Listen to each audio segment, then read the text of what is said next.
Hi, welcome to UATV. పెహల్గామ్లో ముష్కరుల దాడి అందరికీ గుర్తుండే ఉంటుంది. ఆనాడు జరిగిన దాడిలో 28 మంది మన దేశ పర్యాటకులను పాక్ ఉగ్రవాదులు చంపేశారు. ఆ తర్వాత భారత్ ఆపరేషన్ సింధూర్ను చేపట్టింది. తర్వాత పాక్ భారత్ల మధ్య పరస్పర దాడులు జరిగాయి. కానీ 28 మందిని చంపిన ఉగ్రవాదులు మాత్రం అప్పటి నుంచి తప్పించుకుని తిరుగుతున్నారు. అయితే బుధవారం పార్లమెంట్లో ఆపరేషన్ సింధూర్పై చర్చ స్టార్ట్ అయింది. సరిగ్గా అదే సమయానికి మన ఆర్మీ తప్పించుకుని తిరుగుతున్న వారిని చుట్టుముట్టి మట్టుబెట్టింది. 3 ఉగ్రవాదులను చంపేశారు. అంతేకాకుండా శత్రుశేషం అనేది మిగలకుండా ఆపరేషన్ సింధూర్ను ఇంకా కొనసాగిస్తున్నారు.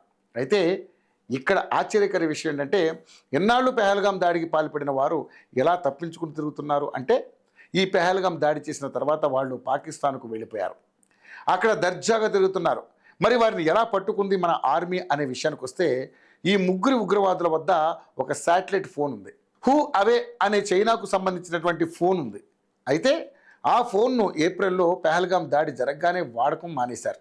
అయితే భారత గూఢచారి వర్గాలు ఏవైతే ఉన్నాయో అవి ఆ ఫోన్కు సంబంధించి ఏవైనా సిగ్నల్స్ వచ్చే అవకాశం ఉందని చెప్పి ఎదురు చూస్తోంది. అయితే 2 రోజుల కిందట ఆ ఫోన్ ఆన్ అయింది. ఆ ఫోన్కు ఓ వ్యక్తి నుండి ఫోన్ వచ్చింది. ఈ సిగ్నల్స్ను భారత్ ఆర్మీ ట్రాక్ చేస్తే ఆ ఫోన్ శ్రీనగర్కి ఉత్తరాన ఉన్న డాచిగమ్ నేషనల్ పార్క్ లోపల వాళ్ళు దాక్కున్నారని తెలిసింది. ఇది చాలా దట్టమైన అటవీ ప్రాంతం, చాలా ఎత్తైన కొండలు ఉంటాయి. ఈ నేషనల్ పార్క్ శ్రీనగర్కి చాలా దగ్గరగా ఉంది.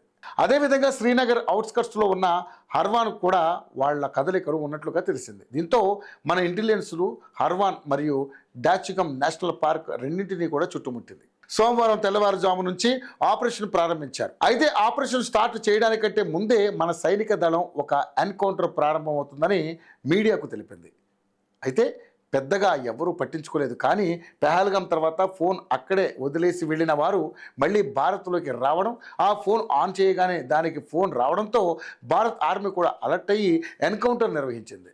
ఇందులో 3 మరణించారు. ఈ 3 కూడా ఆపరేషన్ పెహల్గాం దాడిలో పాల్గొన్న వారని ఆ తర్వాత తెలిసింది. అయితే ఈలోపే కొంతమంది ఆపరేషన్ సింధూర్ అయితే చేశారు, కానీ పెహల్గాం నిందితులను పట్టుకోలేదని మోడీ సర్కార్పై విమర్శలు చేశారు. ఈ దాడి తర్వాత విమర్శకుల నోళ్లు మూతలపడ్డాయి. ఎన్కౌంటర్ జరుగుతున్న సమయంలోనే ఆపరేషన్ సింధూర్పై పార్లమెంట్లో చర్చ జరుగుతోంది. చర్చకు అనుమతి ఇచ్చిన తర్వాత ప్రతిపక్షాలు ఏం చేశాయంటే, బీహార్లో జరుగుతున్న సర్ ప్రక్రియ గురించి మాట్లాడాలని పట్టుబట్టాయి. కానీ స్పీకర్ మాత్రం ఆపరేషన్ సింధూర్పైనే మాట్లాడాలని చెప్పారు. అప్పుడు విపక్షాలు ఆపరేషన్ సింధూర్పై పార్లమెంట్లో చర్చించారు. అదే సమయంలో పెహల్గాం నిందితులకు సహకరించిన వారిని సైతం పట్టుకున్నారు.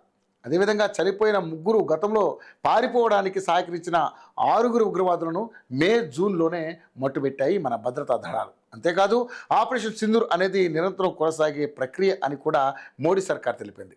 మొన్న జరిగిన ఎన్కౌంటర్కు మాధవ్ అనే నామకరణం కూడా చేసింది. ఇక మీదట పాక్ తోక జాడిస్తే ఆపరేషన్ సింధూర్, మహాదేవ్ లాంటివి మరిన్ని చూస్తాయని తెలిపింది.